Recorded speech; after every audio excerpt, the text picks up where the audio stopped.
مساء الخير يا بنات، عاملين ايه يا حبايبي؟ يا رب تكونوا بخير.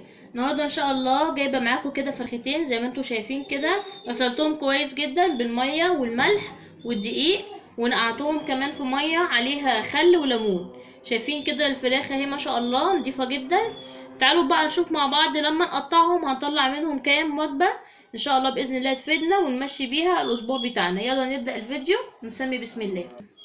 بصوا يا بنات، دلوقتي معايا الفرخه الاولى اهي، هجيبها هفصل الوراك بتاعتها كده من هنا من الجزء ده كده، ومن الناحيه التانية كذلك. طبعا كل واحد بيبقى ضامن نظافه ايده. طبعا انت بتعملي حاجه لاولادك في البيت، محدش هيزايد على نظافتك اكيد. انا هفصل كده الوركين دولت اهو، بسم الله الرحمن الرحيم. تمام. الصدر ده بقى هشيله دلوقتي، بعدين هقول لكم هنعمل بيه ايه. ادي الوراك بتاعتي اهي، هفصلها 2 كده. هاجي هنا عندي الدبوس دوت عند المفصل هنا، هبدأ افصله كده اهو. اتفصل معايا بكل سهولة. ادي اول ورك. الورك التاني كذلك برضو عند المفصل هفصل الدبوس بتاعي كده، بسم الله اهو. فصل برضو معايا كده. عندي 4 قطع. هاجي دلوقتي يا بنات الصدر معايا اهو كامل. هنيجي من ورا هنا كده عند الظهر جنب الرقبة بالظبط، هفك دي الجزء ده كده من هنا ومن هنا اهو كده. طلعت الرقبة اللي في الظهر دي. هنا الصدر بتاعي هفصله 2 من النص بالظبط. بتبدأي تفصليه كده اهو. تمام يا حبايبي. بصوا عندي بقى الصدر ده انا هشيل الجلد ده كله، مش عايزاه، عشان انا عايزه اطلع اللحم بس من الصدر. انا هاجي هنا يا بنات خلاص. بصوا انا شلت الجلد كله بتاع الصدرين بتاعي اهو تماما. انا على فكره وانا بغسل الفراخ انا داخله لغايه الجلد ده كله بالدقيق، غسلاه كويس جدا حتى معلوش اي حاجه خالص. بصوا بقى هاجي هنا عند المفصل بتاع الجناح ده اهو، شايفين هنا. هبدأ افصله كده اهو. هتيجي عند المفصل بتاع الجناح وتفصلي. هنفصله بقى كله كده، هيتبقى عندنا بس اللحم بتاع الصدر اهو. بس كده الجناح طلع اهو. اللحم بتاع الصدر ده بقى انا باجي هنا من تحت كده، ببدأ كده اخلي اللحم من تحت بالراحة خالص علشان اطلع اللحم بتاع الصدر كله معايا اهو كده. بصوا بالراحة خالص، بس هو اهم حاجة تكون السكينة في ايديكي حامية شوية، وانتي طبعا بتخلي بالك. ربنا ان شاء الله يحفظنا جميعا اهي.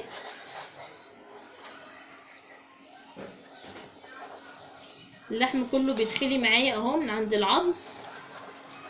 بطلعها وافصلها من قدام بقى كده بالسكينة من عند القرقوشة، وهطلعها كلها قدامكم اهي. خلاص يا بنات، شايفين العظمة اهي طالعة مفيهاش اي حاجة خالص. وادي الصدر بتاعي اللحم كامل اهو. لو عندك لحم طبعا بيفتفت كده طبعا مش هنرميه. هعمل الصدر التاني نفس طريقة الصدر الاولاني دوت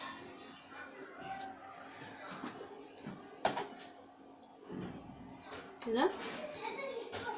هنفصل الجناح.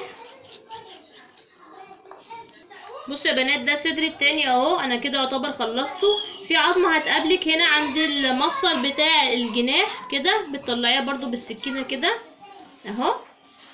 خلاص تمام قوي كده. العظم ده ما بترموهوش، انت لو محتاجه شوربه طبعا بتعملي بيه، هيطلع لك شوربه كويسه كده. عندي الصدرين بتوعي اهم، اول صدرين طلعتهم بالشكل ده كده.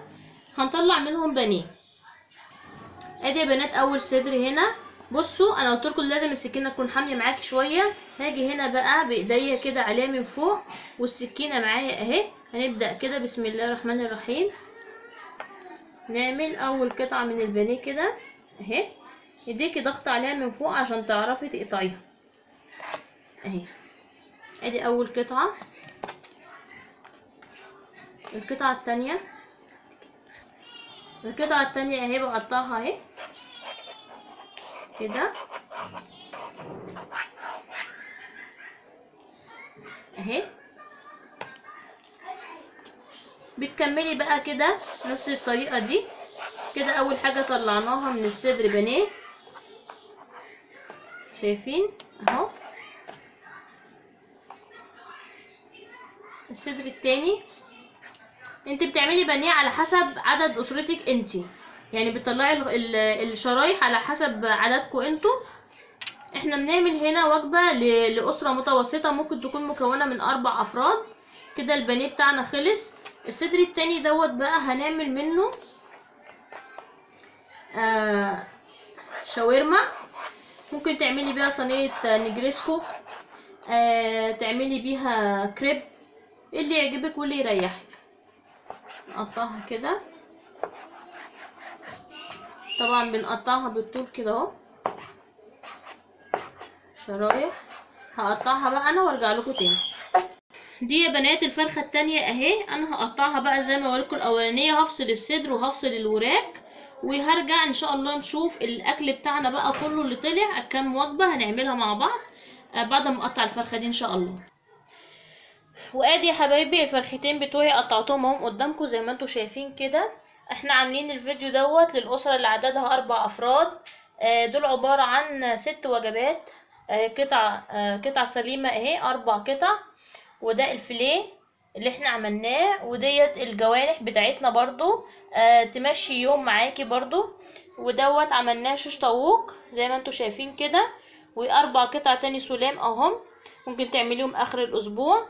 وده الشاورما، تعمليها مثلا نجريسكو، تعمليها شاورما عادية مع مكرونة. وديت العظم بتاعنا اللي طلعناه يا حبايبي. لو انت مثلا هتعملي مثلا محشي ما عندكيش مرقة، دول يطلعوا لك مرقة حلو كويس جدا. والكبد والكبده والقناصه بتاعتي انا بعملهم بنضفهم كويس وبشيلهم في كيس، بعمل كميه كويسه وبعدين بطلعها برضو بتعمل معايا اكله حلوه. اتمنى ان شاء الله الفيديو بتاعي النهارده يكون ان شاء الله نال اعجابكم. واحنا معانا دلوقتي 6 وجبات: 1 2 3 4 5 6، وغير اللي يعتبر العظم اللي احنا طلعناه بالرقبتين اهو. بتعملي بيهم شوربه حلوه جدا مع مكرونه محمره مثلا. دي افكار انا بديها لك، يا رب ان شاء الله تكوني تستفادي مني. ولو عدد الاسره اكتر من 4 افراد بتزودي بقى طبعا مثلا قطع الفراخ، بدل ما هتقضيكي 6 ايام هتقضيكي مثلا 3 ايام ان شاء الله باذن الله. يعني بنحاول كده ندي افكار ونساعد، لان المعيشه دلوقتي صعبه، وعارفين ان احنا يعني شعبنا مش كله ظروفه كويسه. فاتمنى باذن الله ان شاء الله يكون الفيديو ده نال اعجابكم واستفدت منه ولو بمعلومه واحده بس. يا رب ان شاء الله يكون عجبكم وتاخدوا مني افكار وازاي نقطع الفراخ وازاي نمشي نفسنا كده في بيوتنا مع اولادنا. واستناكم باذن الله في فيديو جديد، والسلام عليكم ورحمه الله وبركاته.